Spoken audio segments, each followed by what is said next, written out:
Mais j'aime bien. Récemment, il y a eu une rétrospective, je crois que c'était Stanley Kwan, si je me trompe pas. Donc récemment, j'ai vu des films avec Maggie Cheung, Leslie Cheung. Le Festin chinois, je ne sais pas si vous voyez, c'est une comédie. Le Sorgho rouge avec Gong Li, ça date d'il y a assez longtemps. Moi, j'ai bien aimé Les cendres du temps. Et des films de King Hu aussi, comme Touch of Zen, Dragon Inn. Ce sont des films d'arts martiaux, mais en même temps très contemplatifs. Pas que de l'action, beaucoup de plans basés sur la contemplation de la nature, par exemple. Donc les moments d'action sont, entrecoupés par des moments de contemplation sur ce qui se passe dans la vie, sur les animaux, sur la vie rurale. Et particulièrement, j'ai un souvenir assez fort de Millennium Mambo. Voilà, que ce soit esthétiquement ou dans un aspect nostalgique, voilà, c'est assez puissant.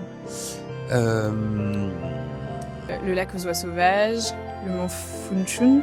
J'aime bien Tony Leung dans les films de Wong Kar-wai et je l'ai découvert avec In the Mood for Love et comme il revient dans beaucoup de films, j'ai pu le revoir et je trouve qu'il joue très bien. Il est très beau aussi. Donc ça mélangé, j'aime beaucoup le voir dans les films.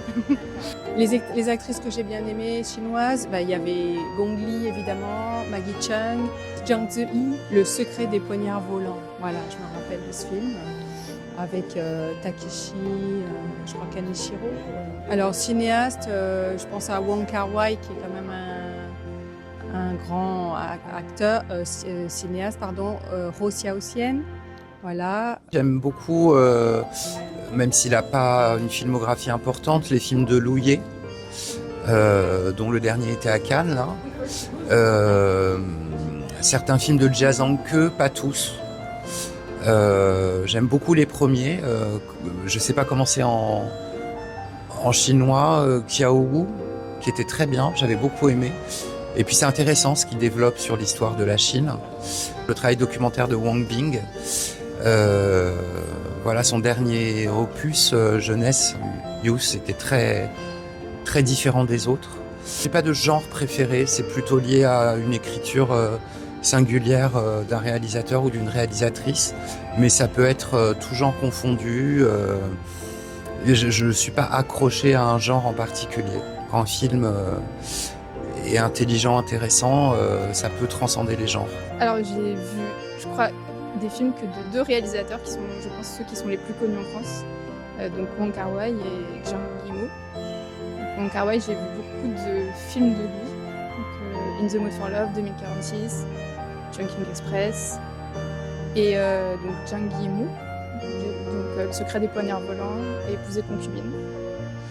Et Le Sorgho rouge, je crois aussi. J'ai déjà regardé Tigre et Dragon. Quand j'étais plus jeune, j'avais beaucoup aimé. Les arts martiaux, aussi découvrir une autre culture. C'est un film aussi à un rythme un peu différent en France, peut-être un peu plus lent. Je pense que j'ai apprécié. In the Mood for Love aussi. Très joli, la musique est très bien aussi. Voilà, Chungking Express aussi.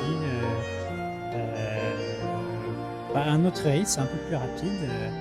Que j'ai beaucoup aimé, voilà.